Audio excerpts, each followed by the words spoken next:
President Trump summoned the mob, assembled the mob, and lit the flame of this attack. You will also hear about plots to commit seditious conspiracy on January 6th, a crime defined in our laws as conspiring to overthrow, put down, or destroy by force the government of the United States, or to oppose by force the authority thereof.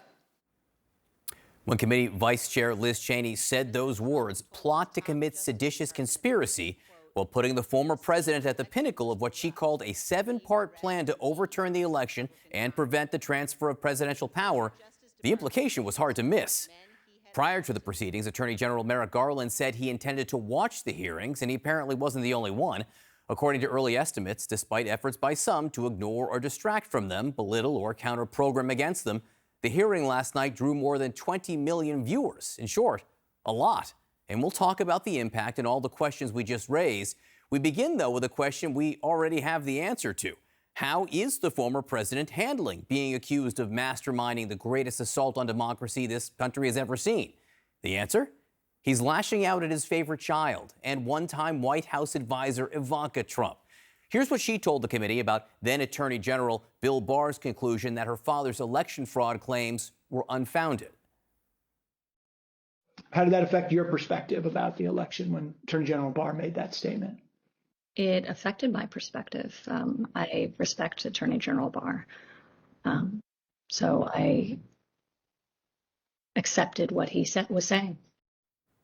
Okay, so here's how the former president reacted today on his social network, quoting now, Ivanka Trump was not involved in looking at or studying election results. She had long since checked out and was, in my opinion, only trying to be respectful to Bill Barr and his position as Attorney General. Parenthetically, he sucked. Call it Ivanka meets bus undercarriage. I want to bring in CNN's Caitlin Collins for the perspective she gained from her extensive tour of duty covering the Trump White House. Caitlin, even by Trump standards, does it surprise you that the former president was unable to resist throwing shade at his own daughter?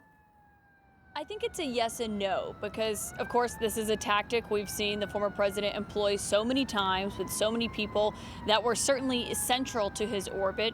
Secretaries of state, chiefs of staff, his own attorneys that had worked for him for decades.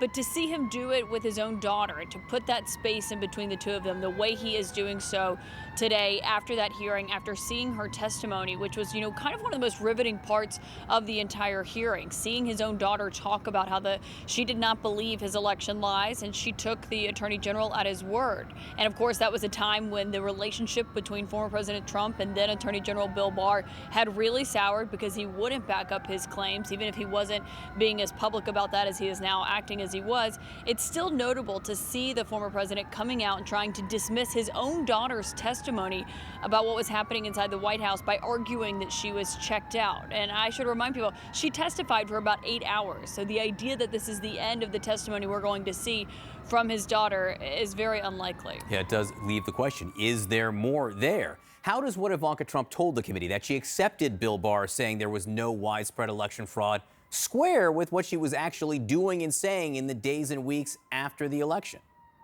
Well, we've seen her messages where she was urging people to keep up the fight, telling people to keep fighting back against the fact that it was becoming clearer and clearer by the day that President Trump had not won the election. But this idea that she was checked out and she wasn't really involved also doesn't line up with our own reporting, because obviously she was there until the end. You saw her exiting the White House with former President Trump the day of President Biden's inauguration. But Benny Thompson, who is the chairman of the January 6th committee, was just talking about the proof that they have of what she actually knew about what was expected to happen on January 6th. We have proof about Ivanka's participation with her daddy on a regular basis about what was going on. On January 6th, she was there in the White House. And so what or who better could have access to what was going on than one's own daughter? And for him to somehow insinuate that his daughter had checked out is disingenuous on his part as a father. Daughters normally know what their fathers are doing, especially when there's a close relationship. And it certainly was a close relationship, still is a close relationship. The day of January 6th, there were very few people, John, who wanted to go into the Oval Office and speak with Trump that day. It was something that we had heard in real time as it was going on. A lot of people were avoiding the Oval Office, but the people who were going in, including Ivanka, were trying to get former President Trump to call off his supporters, to tell them to go home, to leave the Capitol. She was someone who had gone into the Oval Office many times. Keith Kellogg, who was Pence's national security advisor, testified to the committee about how tenacious she was going in there and talking to her father.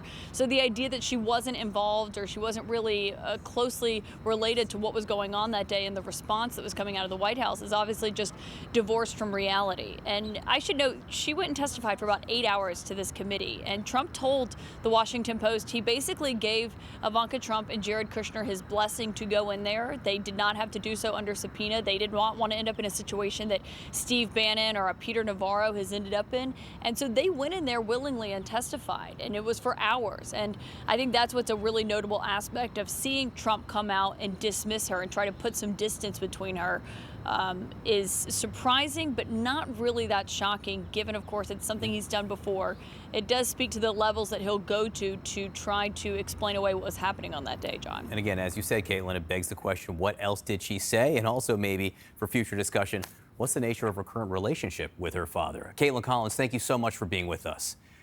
More now on the larger what's next questions. For that, we're joined by CNN legal analyst Norm Eisen. He served as special counsel in the first Trump impeachment, as White House Essex czar in the Obama administration, before that as ambassador to the Czech Republic. Also, CNN contributor and former Watergate hearing star witness John Dean.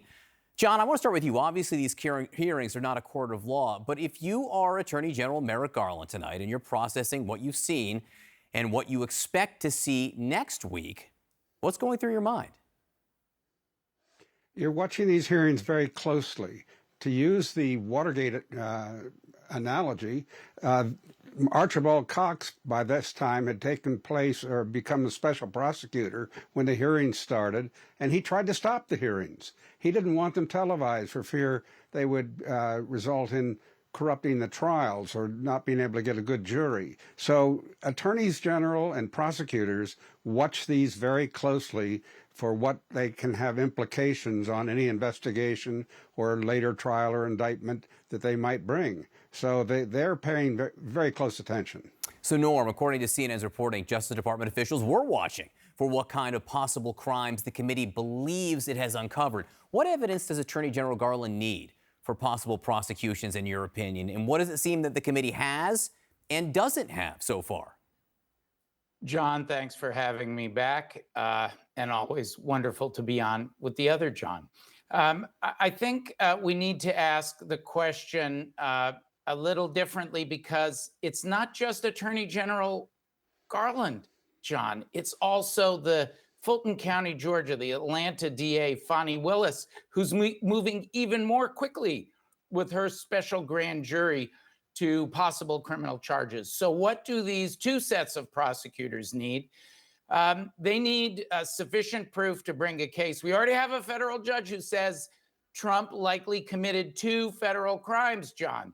Obstruction of Congress, that's 18 U.S.C. 1512, by trying to blow up the hearings, the recognition of his certification of his electors on January 6th, and conspiracy to defraud the United States. And that's where we get into the 7-part plan that was laid out yesterday. I think there was already substantial evidence. That's why a federal judge said it's likely Trump committed these crimes. And we heard more last night. The most important, number 1 was Bill Barr. Number 2 was Ivanka Trump. They showed Trump knew he had lost this election, so all of his activity was corrupt. And finally, for the Georgia prosecutor, we got reports, perhaps Brad Raffensperger, the Georgia Secretary of State, he of the infamous Trump telling him in a tape-recorded call, John, just find 11,780 votes. So the evidence is accumulating. So, John, is there any risk of the DOJ, should it pursue a criminal case against high-level people involved in the insurrection, leaning too heavily on the roadmap put forth by the committee? Could a defense lawyer argue that politics and criminal cases are not supposed to overlap? They won't rely exclusively on what the Congress is doing. They'll have their own grand jury. They'll collect their own evidence. I think they are collecting their own evidence right at this time. They have witnesses that the committee may or may not know of. got it. Justice does not need the Hill to help them.